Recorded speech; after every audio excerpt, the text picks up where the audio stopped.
Salut YouTube, on se retrouve aujourd'hui pour une nouvelle vidéo qui va être un point lecture graphique avec majoritairement des mangas et 2 bandes dessinées. On va démarrer par les mangas, notamment par les 2 séries que je fais actuellement en lecture commune, puisqu'avec Dorian, on se fait City Hunter depuis maintenant une année, je crois. Peut-être même un petit peu plus. Bref, on a décidé d'accélérer un tout petit peu le rythme puisqu'on lisait un tome tous les 2-3 mois, on va dire à peu près. Là, on essaie de se faire un tome par mois. Si je me trompe pas, la série City Hunter va être terminée avec son tome 17. Et là, je vais vous parler rapidement des tomes 11 et 12, voilà, que j'ai lu avec Dorian. Donc le tome 11, c'est celui-ci. Donc c'est de Tsukasa Ojo et c'est publié chez Panini Manga. Et le tome 12, celui-ci. Alors c'est des tomes doubles. Le tome 11, c'est un tome que j'ai un petit peu moins aimé. On est sur de l'ultra classique. Le schéma, il est extrêmement récurrent. Si jamais vous ne connaissez pas Nicky Larson, c'est un... comment pourrait-on dire ça? Un tueur à gages, on va dire, qui peut être embauché si vous mettez le code XYZ sur le tableau de la gare de Shibuya, je crois, à Tokyo, donc. Cet homme qui a énormément de talent dans son métier, on va dire, il a une petite particularité, c'est qu'il perd complètement ses moyens au vu d'une jolie femme. Voilà, donc on a beaucoup de blagues autour du dessous du pantalon de Ryo Saiba, le nom du personnage principal, alias Nicky Larson, pour ceux qui sont de ma génération qui ont eu l'occasion de voir l'animé.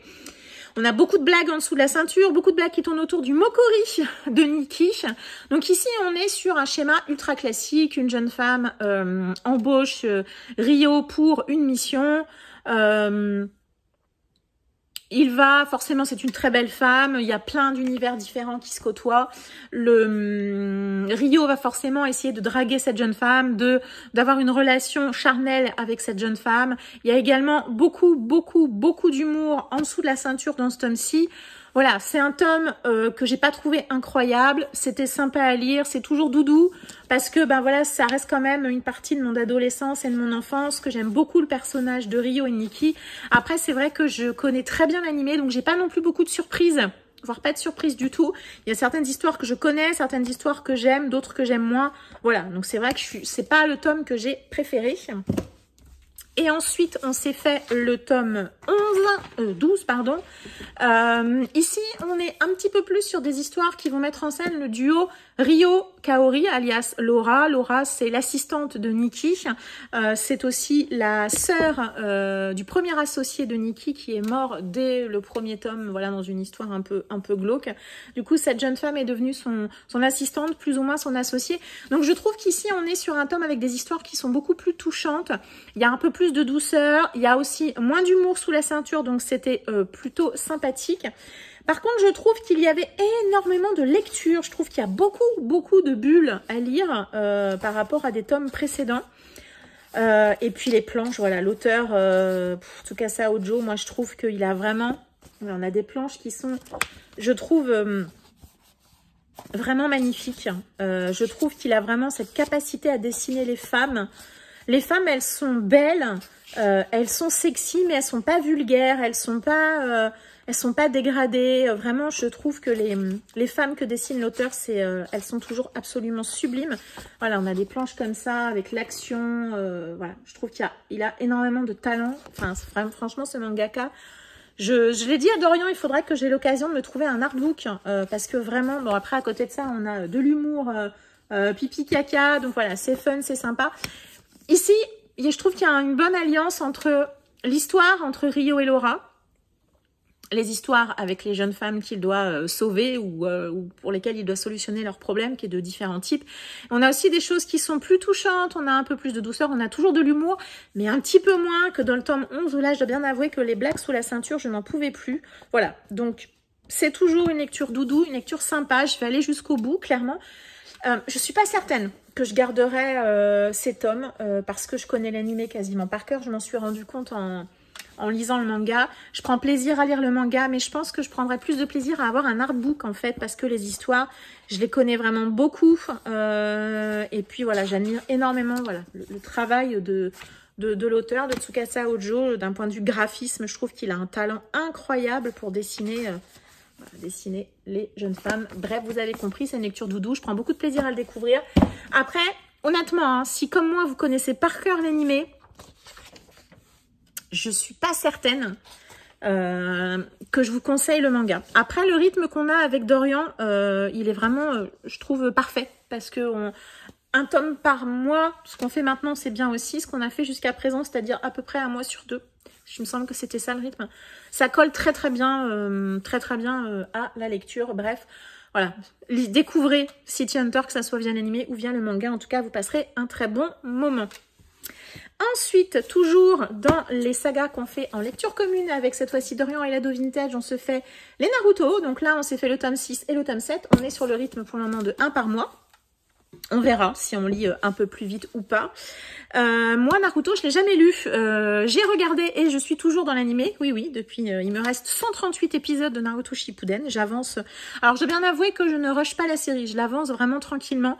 Voilà, il y a des parties que je trouve absolument géniales et incroyables, des parties que je trouve extrêmement lentes et des fillers que je trouve sans aucun intérêt. Mais bref, j'avance toujours dans l'animé. Tout à l'heure, je pense que la lecture du manga va rattraper l'animé. C'est probable.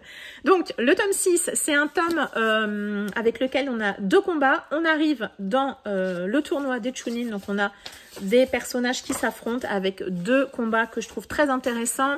Je trouve que dans ce tome-ci, on a à la fois du suspense, des rebondissements, de l'information sur les personnages, sur ce qu'ils sont, de l'action.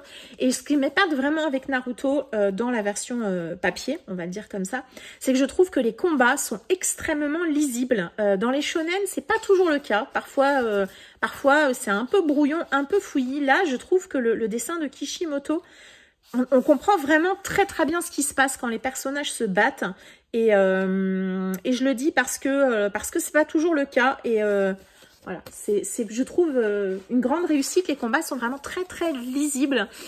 On a l'attachement au personnage qui s'installe, pardon. Alors après, mon regard, il est un petit peu faussé puisque moi, j'ai regardé l'animé, donc il y a des personnages que j'adore, des personnages dont je connais l'avenir, donc je suis touchée quand je les retrouve ici. Je prends grand plaisir à retrouver cette histoire et à la découvrir en version manga. Et c'est amusant aussi de se rappeler que sur certains combats, nous, on les a eus sur plusieurs épisodes, et là, ça prend quelques pages, mais c'est pas grave, c'est vraiment très cool. Et je trouve que l'auteur gère aussi très bien les personnages secondaires. Et le background de l'histoire de chacun de ces persos. C'est vrai que pareil, dans les shonen, on a parfois le tort d'avoir, on va dire, le personnage principal et puis les personnages secondaires qui sont parfois un peu inutiles, un peu là comme faire valoir. Ici, c'est pas le cas. Je trouve que vraiment, il arrive à développer tous les personnages qui sont autour de Naruto, et chacun de ces personnages, il a une histoire et une importance dans l'histoire. Donc ça, c'était vraiment très cool. J'ai passé un excellent moment avec ce tome 6. Et ensuite, on a lu le tome 7. Et le tome 7, ici, on a, jusqu'à présent, on va dire jusqu'à ce tome 6, on avait un schéma classique. On a Naruto qui veut devenir un ninja, donc il va passer des examens, des épreuves, des combats. Schéma classique. À partir d'ici, il arrive le premier gros événement qui casse le rythme du tournoi. Il va se passer quelque chose. Le village va être attaqué. On va le dire comme ça. Et je trouve qu'on a à nouveau une très bonne alternance entre des combats qui sont à nouveau très lisibles, très réussis, très clairs, des rebondissements, du suspense, on s'inquiète pour nos personnages, on se demande ce qui va leur arriver, et je trouve que ça passe vraiment très bien. À nouveau, les personnages secondaires ne sont pas laissés de côté. On n'a pas Naruto qui, du coup, va être tout de suite le meilleur, machin. Pas du tout. Les autres personnages, ils ont un rôle à jouer et ils vont aussi être importants. Ils ont aussi tout un tas de qualités. Et voilà. J'ai pas de surprise dans l'histoire, hein, forcément. Donc, pareil, tout ce qui est rebondissement ici, moi, je les attends. Je sais qu'ils vont arriver. Je sais qu'ils sont là et qu'ils vont arriver, ces événements, notamment l'événement qui arrive ici, l'événement principal. Je sais qu'il y a d'autres événements qui vont arriver, donc on va dire que j'ai pas vraiment de surprise là où les personnages, eux, le sont. Mais j'adore redécouvrir cette histoire, la relire, voilà. Je prends un grand plaisir à découvrir le manga après avoir découvert l'animé. Et en même temps, il y a des choses que j'ai parfois un peu oubliées. Je ne veux pas vous montrer certaines choses parce que c'est un peu spoilant, on va dire. Voilà, le personnage de Gaara, qui est un de mes personnages préférés. Voilà, bref, j'adore. Moi, je peux que vous recommander de découvrir Naruto, forcément. Peut-être que ça a un peu vieilli, je sais pas. Peut-être qu'après, je me ferai un shonen plus récent pour comparer. Mais j'aime beaucoup, beaucoup, beaucoup ma lecture. Vous l'avez compris. Ensuite, on va passer à un... Alors, je sais pas si c'est un comics ou une bande dessinée. Je sais pas, et quelque part, non, ça doit être un comics, en fait, c'est traduit de l'anglais. Donc, je pense qu'on est plutôt sur un comics. J'ai lu Paix à mon âme de Sweeney Boo, publié chez Hachette. C'est une bande dessinée qui a quand même pas mal tourné. Je dois bien avouer qu'au début, si je l'ai pris, alors oui, je l'ai lu pas du tout, c'est ambiance spooky complète, mais c'est pas du tout, on n'est pas du tout ça. Ici, on va suivre une jeune fille qui s'appelle Abigail. Elle est étudiante à l'académie de sorcellerie, dans une académie de sorcellerie. Et du jour au lendemain, une de ses amies va disparaître et, comment elle s'appelle, Abigail va décider de mener l'enquête et de retrouver cette jeune fille, son amie qui a disparu alors que personne a l'air de vraiment s'en inquiéter. C'est un titre qu'on a vu pas mal tourner quand même. Et honnêtement, au début, si je l'ai pris, si j'étais intéressée par ce titre, le résumé, il est plutôt classique. J'avoue que j'aimais bien les dessins. Je trouvais les dessins vraiment sympas. Alors, le papier, c'est pareil. On est sur un papier un peu typé canson, plus fin, mais un peu comme ça. Et c'est vrai que ça donne une ambiance à la lecture très spooky. Je pense que pour Halloween, l'automne, tout ça, c'est parfait. Le pumpkin ou le scary spooky, je pense que ça colle parfaitement. J'ai beaucoup aimé tout ce qui était lié au graphisme. Donc déjà, les couleurs. Je trouve qu'on a plein de variétés de couleurs en fonction de certains événements. Alors, il y a des pages que je ne veux pas vous montrer parce que c'est un peu spoilant quand même. Voilà, on a des variétés de couleurs et le découpage aussi, que je trouve super réussi. On n'est pas sur un découpage franco-belge classique. On a des pleines planches, on a des bulles dans des bulles, on a parfois des fonds blancs, parfois des fonds colorés, des choses plus courtes, de l'interaction. Voilà. Vous voyez, on a des choses qui sortent des bulles. Ouais, j'ai beaucoup aimé le découpage, la structure de l'histoire, des choses comme ça, avec très très peu de texte. Bref, cette partie-là, ça m'a beaucoup plu. Petit défaut, mais ça c'est un défaut que je trouve malheureusement un peu trop souvent. Alors peut-être que c'est dû aussi à mon grand âge. Je trouve que les choses vont parfois un peu vite. On n'a pas forcément le temps de s'attacher aux personnages. Le scénario également, finalement, une fois qu'on a les tenants, les aboutissants, c'est un scénario qui est assez classique. Il y a 2-3 petites choses que j'avais devinées. Alors je suis très très loin d'avoir tout deviné. Il y avait quand même quelques surprises. Ça a été une bonne lecture. Moi je vous le recommande. C'est parfait pour... Halloween, octobre, tout ça, je pense que vous pouvez y aller complètement. Je vais le garder, je le relirai parce que franchement, c'était plutôt pas mal. Je ne sais pas si l'autrice a fait autre chose, mais je vais jeter un œil rapidement pour voir si elle a proposé d'autres titres parce que franchement, c'était plutôt pas mal. Et si vous avez l'occasion de le découvrir, alors peut-être... Alors moi, je l'ai trouvé, je l'avais acheté d'occasion. Je sais pas combien il coûtait neuf, parce que forcément il y a une étiquette sur le prix, donc 17 €, je crois, c'était 17,9 €. Moi j'ai trouvé en occasion, je sais plus à combien, mais pas à 17 €, c'est sûr. Mais si vous avez l'occasion de le découvrir, peut-être en médiathèque, c'est plutôt cool à lire. Voilà, c'est très sympa, chouette histoire, c'est bien mené, c'est bien construit. Voilà, c'est pas hyper original, mais je trouve que les dessins qui sont absolument magnifiques, ça vaut quand même clairement le coup. Bon voilà, moi je vous recommande clairement Paix à son âme, Paix à mon âme. Avec des sujets également plutôt sympathiques. Ensuite, je vais vous parler de quoi? Non, je vais garder ma meilleure lecture graphique pour la fin, exceptionnellement.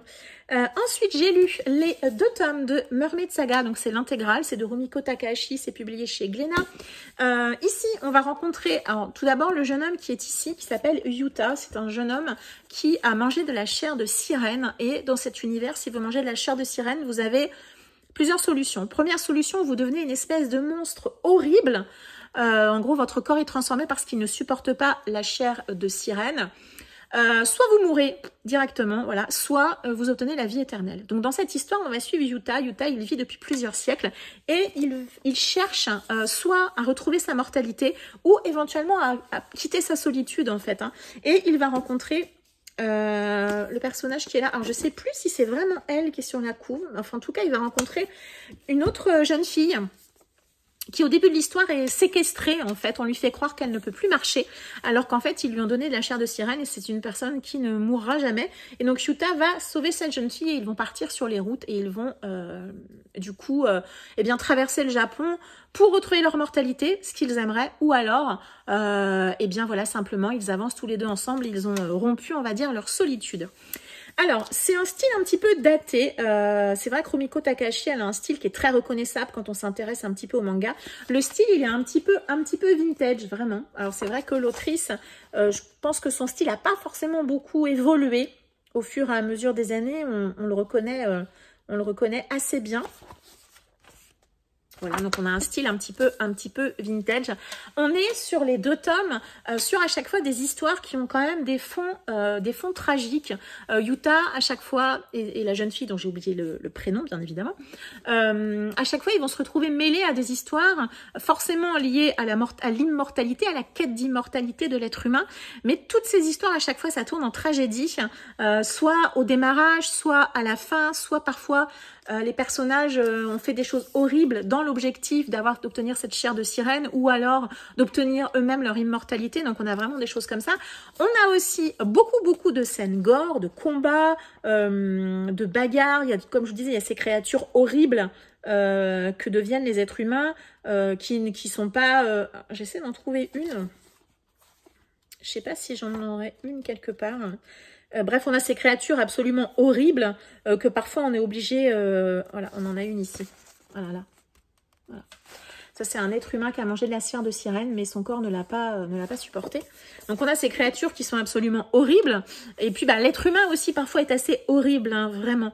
Donc, c'était aussi sympathique de découvrir les sirènes un peu différentes de l'imaginaire occidental qu'on en a, en fait, où les sirènes... Alors, c'est vrai que je crois que dans l'histoire d'origine, elles sont pas forcément douces et gentilles. Mais c'est vrai que la petite sirène de Disney nous a donné l'idée que les sirènes étaient forcément des êtres sympathiques. On voit le pire de l'être humain, vraiment, dans sa quête d'immortalité. Cette duologie a été une très bonne lecture, vraiment. J'avoue que moi, Rumiko Takahashi, je suis pas très fan de ces séries au long cours, on va dire. Je suis pas hyper fan de Ranma 1/2, de Maison Ikkoku, Inuyasha. Je crois que j'ai regardé quelques épisodes de l'animé, mais le manga, il est 10 fois trop long. Et sa série la plus récente, je crois que c'est Rin. Et franchement, c'est pas du tout une série qui m'intéresse. Mais je l'ai déjà lu. Alors, Mermaid Saga, j'avais déjà lu le premier tome dans une ancienne édition il y a quelques temps. J'avais beaucoup aimé. Donc, c'est vrai que quand j'avais vu cette réédition, c'est pour ça que je l'avais pris. Et j'avoue que je préfère l'autrice dans ce type d'histoire. Plus ou moins des histoires indépendantes. Il y a un petit fil rouge, mais finalement, ces histoires indépendantes, je trouve que dans cet exercice-là, elle est excellente. Elle réussit vraiment très bien à nous faire ressentir toutes ces émotions. Voilà, globalement, c'est une duologie que j'ai beaucoup aimée. Et juste sur le tome 2, je voulais vous dire quelque chose, c'est que on n'a pas vraiment de fin. Voilà. Alors, je ne sais pas si l'autrice, elle a volontairement décidé de ne pas faire de fin ou si elle avait prévu d'écrire encore d'autres histoires et que ça s'est pas fait, je sais pas. Pareil, je ne sais pas si ces histoires ont été écrites dans un délai court. Vous voyez, par exemple, elle les a écrits sur 3-4 ans ou des choses comme ça. Je vois qu'a priori, au Japon, c'est 2003-2004. C'est tout à fait possible que ça date de cette époque. Ouais, je sais pas si elle a prévu d'en réécrire ou voilà, mais on n'a pas vraiment de fin à la quête de Yuta. Mais il n'empêche que moi, j'ai beaucoup aimé. Toutes ces histoires, elles m'ont beaucoup plu. Et moi, franchement, c'est une duologie, pareil, que je vous recommande si vous avez l'occasion de la découvrir. Moi, je les ai achetés neufs. Ceux-ci sont à 14,95 neufs. Voilà, on n'est quand même pas volé sur la quantité de pages à lire. Voilà, comme j'ai dit, par contre, attention, c'est parfois dur, parfois gore. Voilà, c'est l'être humain, pas dans le meilleur de son état d'esprit. On va dire ça comme ça. Mais franchement, je ne regrette pas du tout. Je vais les garder. Je les relirai parce que franchement, j'ai beaucoup aimé. Et voilà, je prendrai plaisir à découvrir l'autrice. Mais comme je l'ai dit, pas du tout dans ces séries au long cours. Plutôt dans ces histoires courtes. Et ces petites novellas, puisque j'ai aussi, faudrait que je les relise d'ailleurs, d'autres recueils d'histoires courtes que j'avais également beaucoup aimé.